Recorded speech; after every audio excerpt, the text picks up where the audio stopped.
As stocks surged back from the late March bottom, one piece of market information normally used by traders to assess opportunity in public companies has been non-existent: short-term financial guidance.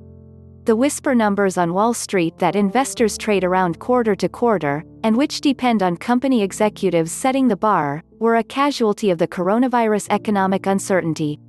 Some think guidance is gone for good. As the second quarter earnings season kicks into high gear, about half of the S&P 500 companies have so far declined to provide any guidance.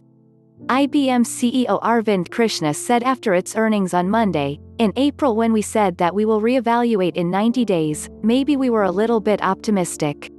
Uncertainty in the economy makes us unwilling to provide guidance." Part of the reluctance to renew quarterly guidance is rooted in the unprecedented nature of the COVID-19 public health crisis and economic fallout. But the Wall Street short-term numbers game favored by the sell side of big banks and brokerage houses, and hedge fund clients, was the subject of criticism for years before the crisis. Some chief executives already have said guidance is never coming back, such as Diller. The number of companies suspending guidance is way beyond anything seen in the worst moments of the global financial crisis, according to a blog post from two of Alliance Bernstein's top U.S. stock portfolio managers. In all, over 850 companies suspended annual guidance during the pandemic. Now advocates for a more long-term approach to investing, including the AllianceBernstein team, say it is time to think about investing in a post-guidance world.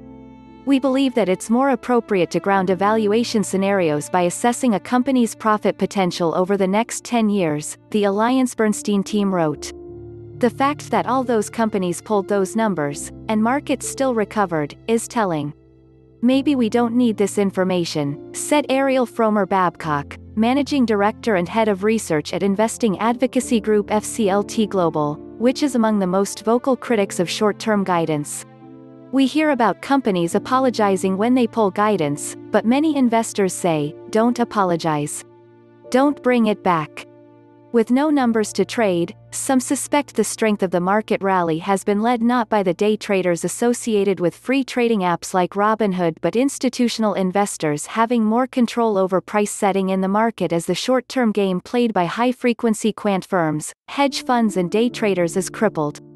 Extreme volatility can take out the short-term players, not only in cases where the firms are in financial distress due to margin calls but simply because there are no numbers to trade.